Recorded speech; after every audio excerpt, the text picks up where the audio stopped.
Hey everyone, welcome back to Autism Uprooted with BioNexus Health. Today we will be discussing all about thyroid. I have seen very often that parents of children on the spectrum complain about growth issues, sleep issues, lack of energy, or too much energy. And in fact, these problems can exist in siblings, in other family members, as well as not just autistic patients, but also other patients with chronic illnesses can have similar concerns as well. It is very important to look at thyroid, the impact that it has on almost every cell in the body. And let's take a deep dive into thyroid, what it is, what are the functions, what makes it tick, what causes the functionality of your thyroid to come to a screeching halt. Let's proceed, shall we? Welcome to the BioNexus Health podcast with Dr. Jodie A. Dashore, who holds a Ph.D. in Integrative Medicine, is board certified in Integrative Pediatrics, an internationally recognized pioneering clinician, and author. And now here's your host of BioNexus Health podcast, Dr. Jodie A. Dashore. Thyroid problems, thyroid disorders are some of the most commonly overlooked conditions in my practice. I find with children on the spectrum, their family members, as well as patients with other chronic illnesses. For those who do find thyroid problems, it's approximately 40 to 60% even of the patients in my practice that suffer from underactive thyroid or hypothyroidism and other thyroid conditions. Some of them are pretty evident clinically, and approximately, I would say 20% have autoimmune thyroid issues. So sadly, these are often missed because when it comes to autism, the symptoms are what is focused on, and underlying issues are very often missed by conventional doctors. I believe that every patient should be screened annually, at least once a year, for thyroid problems, right? Especially mothers of autistic children looking to have more children. The screening should include a proper history, physical exam of the thyroid, okay, right here, and a complete thyroid blood testing. It's available. Sorry about the phone. I do have to keep it on because I'm on call right now. So anyways, hopefully it won't bother us much. All right, so the screening should include a thorough history, a physical exam, complete thyroid blood testing that's available in almost every country. Now remember, this includes not just the TSH. This is the thyroid stimulating hormone, right? So not just the TSH, but it should also include T4, T3, and reverse T3, and last but not the least, thyroid antibodies as well. Okay, so let's take a look at what are all of these. Now, the thyroid gland sits in the lower part of the neck, like I pointed out earlier. It is stimulated by a hormone from the anterior pituitary gland in the brain. Now, this hormone is known as TSH, or thyroid stimulating hormone. So what happens when the body requires thyroid hormone? TSH is released from the pituitary in order to stimulate the thyroid gland to produce the hormone. So thyroxine, or also known as T4, is the most common thyroid hormone. right? So we need thyroid stimulating hormone to be released to stimulate the thyroid to produce thyroxine, which is T4. Now you'll ask, what's the number 4? Why is it T4? So the 4 in the T4 refers to how many iodine atoms are attached to the thyroglobulin molecule.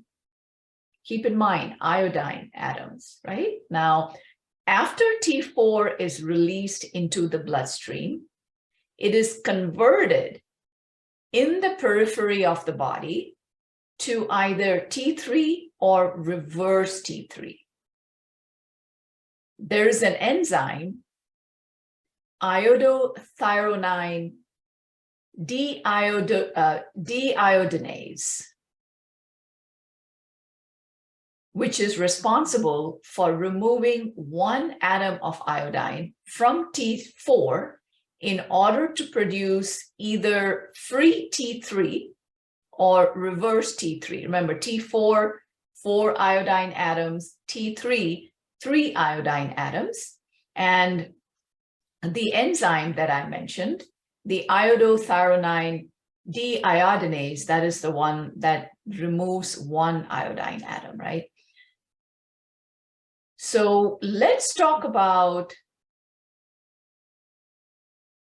the most common thyroid problems that are seen. Number 1 is iodine deficiency. Worldwide, iodine deficiency is the most common cause of thyroid disorder, especially hypothyroidism. Okay.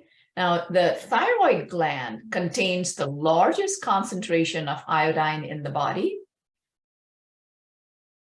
Keep in mind, it is impossible to make thyroid hormone without adequate iodine levels. Okay. And also recall what I just said a couple moments back, that the two most important, the most common thyroid hormones produced in the body, T4 and T3, each contain iodine atoms, don't they? Yep. All right, now let's proceed to the next one. Next one is, first there is iodine deficiency, then the next one is poor T4 conversion. Okay, so triiodothyronine, or T3, is the active form of the thyroid hormone. It has 80% more activity than T4. And many patients who suffer from, many patients I see suffer from an inability or a reduced ability to convert T4 into T3.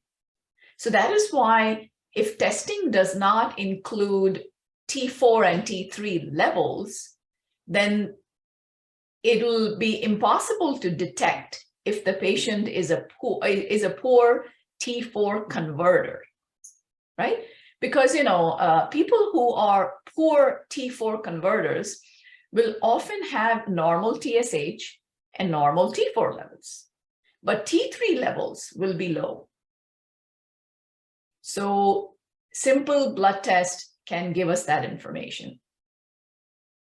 All right. We also need to look at levels of T3, and we need to look at levels of reverse T3, because what happens when a person is a poor converter of T4 to T3, now this person will often have elevated levels of what? Of reverse T3. That's because if the body cannot convert T4 into T3, it will instead change T3 into reverse T3. So that is what we see. All right. And remember, treatment for all of these that I'm highlighting will be specific to what shows up in the labs, right? It's not one size fits all if we are looking for proper and thorough treatment and alleviation of the problem. Next problem is hypothyroidism. So when a thyroid gland is not producing sufficient amounts of thyroid hormone, then symptoms like headaches, muscle weakness, muscle aches and pains, always feeling cold, like a very heightened sensitivity to cold, dry skin, fatigue, feeling tired a lot, hair thinning, unexplained weight gain. These are some of the common symptoms that are seen with hypothyroidism. Okay, so a failing thyroid gland seems to be easily diagnosed, hypothyroidism. And it also seems to be diagnosed by pediatricians, by regular primary care doctors, because this is where you measure your TSH. Okay, but important thing to realize is proper treatment of hypothyroidism isn't just playing around with your TSH. It is important to include all of the underlying causes. What brought the body to low TSH levels, to hypothyroidism? In many cases, it can be successfully managed by just correcting, of course, checking for and correcting the iodine deficiency and other nutrients that are important for thyroid health. And I'll go a little bit into detail about those in a few more minutes. All right. Now, the last one is thyroid hormone resistance. Thyroid hormone resistance is very challenging to diagnose. It usually isn't investigated properly or diagnosed, but it is something that I like to look for, is where the thyroid gland produces enough T4 and T3, however, yet the hormones cannot bind to their receptors in the cells of the body. All right. So in case of thyroid hormone resistance, we see that TSH, even T4 and T3 levels are normal, but T4 and T3 cannot bind to their receptors. So you need a proper clinical history, the labs and checkups I described earlier, as well as proper checking of the basal body temperature. Now, I'm not going to get into this, if any of you suspects an issue, let's discuss this on an individual basis in your appointment. But what we should know is that thyroid hormone resistance occurs if a person has genetic anomalies of thyroid hormone receptors. So autoimmune, oxidative, and or toxic damage to the thyroid hormone receptors can also produce the same issue. Do our children have an autoimmune problem? Children on the spectrum? Yes, of course. Almost all children that I see on the autism spectrum also have PANS PANDAS. And what is PANS PANDAS? It's an autoimmune condition. Oxidative issues, toxins, those are two other common things that are seen in patients with chronic illness, chronic inflammation, autism spectrum disorders. All right. There is something called as endocrine disruptors, meaning competitive binding to thyroid hormone receptors by thyroid hormone mimics, like many different pollutants and toxins that we come across, can also cause this condition. Okay. All right. Now, proper treatment for thyroid hormone resistance is absolutely going to include eliminating any foods that are endocrine disruptors, refined foods like sugar, flour, refined salt. Thyroid hormone resistance usually responds well to supplementation. And again, it has to be discussed on an individual basis. Last but not the least, let's talk about autoimmune thyroid disorders. These will include Hashimoto's and Graves' diseases, conditions that can cause the body's immune system to attack the thyroid gland. Now, it seems to occur 8 to 10 times more frequently in females than in males. Females also have higher iodine requirements than men. I've often wondered if this is one of the reasons why girls on the spectrum, it is harder and more challenging to see improvements and recover female patients with autism spectrum disorders. At least that's what I've seen in my practice. We do see excellent results, but it just takes a little bit longer sometimes. Okay, so females have higher iodine requirements than men. The major reason is that, women just have more glandular tissue than men, particularly the breast tissue. So once again, depending on the age of the patient, right? So when girls grow and enlarge during puberty, that is when the iodine requirements markedly increase, because iodine helps to maintain a lot of functions for females, more than in the males. Another thing to remember here is I have spoken about this to you guys individually, as well as in my lectures, that when there is biotoxin illness and mold exposure, there is often earlier puberty. In males and females, boys and girls can both deal with issues of early puberty. So that is something to keep in mind as well. Okay, now iodine deficiency also disrupts the architecture of the thyroid gland.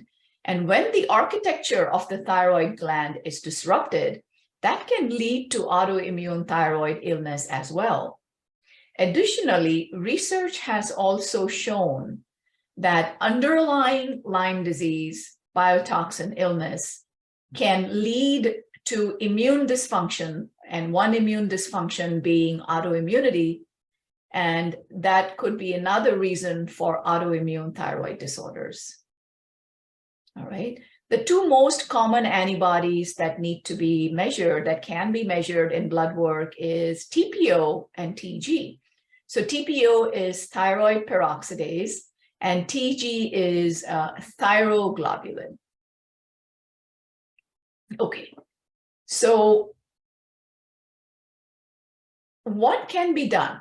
What is important, and what can be done to help with all these different kinds of thyroid problems that I described, right? So number one would be correcting iodine deficiency, correcting other nutritional deficiencies like selenium, vitamins A, C, and D. Also, magnesium and B vitamins are cofactors for maintaining healthy thyroid. Eating a healthy diet free of refined foods, free of bromine. Now, bromine is used, bromated flour is used in making conventional bread. check with your organic bakery if they are using bromated flour, right? If the flour is chlorinated, bromated, so chlorine, bromine, fluorine, fluoride, these compete with iodine. These are halides, just like iodine. Iodine is also a halide, and these compete with iodine and can cause iodine deficiencies. I'll speak about halides when I do my toxins podcast. But for now, just understand that, chlorine, bromine, fluorine, or fluoride, it is best to avoid. You will see many children with pandas have a pretty significant reaction to chlorinated swimming pools, don't they? Yeah. Okay, so some simple steps or some simple tips to balance your thyroid health naturally. Okay. Limit your stress levels as much as possible. With your children, the same. Chronic stress will interfere significantly with thyroid function. Minimize your exposure to environmental toxins. So pesticides, herbicides, fertilizers, household cleaning products, these, scented, overly modified antibacterial soaps, mold exposure, these can all act as hormone disruptors, which may again interfere with thyroid function. Heavy metals, avoiding heavy metals such as mercury is important. Mercury, as many of you may know, is found in tuna, amalgam dental fillings, certain vaccines, even some over-the-counter products like some contact lens fluid. Mercury also adversely affects the thyroid. I mean, other than, a myriad of other issues that mercury can cause toxicity with, it adversely affects your thyroid. Okay, this can be a little bit controversial right now, but I recommend eating only fermented forms of soy, such as miso. So unfermented soy is high in isoflavones, which in some people may contribute to thyroid issues. Next is a good night's sleep. So make a good night's sleep a high priority. Many children on the spectrum, and as a result of their sleep issues, other family members. So many children on the spectrum have a lot of sleep issues. I remember Brian used to wake up every 2.5 hours for years, with a cough or difficulty breathing or some kind of allergy issues. It is so detrimental to the body, not getting a healing night's rest. Because so many things happen when the body sleeps, right? Your body repairs and detoxifies. So make good sleep a high priority. A thyroid imbalance may cause or even contribute to sleep difficulties. I mean, there's no magic number when it comes to the amount of sleep you need, but most adults will need at least 7 to 9 hours per night, especially if you have chronic illness. I recommend the use of a high quality iodine supplement. And I usually discuss this in your appointments because dosage and slow buildup is often important. All right. Now, support your thyroid with optimal levels of thyroid-loving nutrients. What are those? I said those, right? Vitamins A, D, E, riboflavin, niacin, minerals such as zinc, selenium, manganese. And don't forget to provide nutritional support for your poor, overworked adrenal glands, which are also impacted by health. Adrenal support is important. Mitochondrial support is important as well. So thyroid, mitochondrial support, adrenal support goes hand in glove with a good, well-balanced diet, free as much as possible of toxins, living in an environment free of toxins as much as possible, using household cleaning products that are non-toxic. The same goes for laundry, being vigilant about environmental exposure to mold and elimination of any mold in especially your sleeping quarters. It's absolutely critical that you are not exposed to mold on a continuing basis. Your child, it affects the whole family. Just because the child with autism has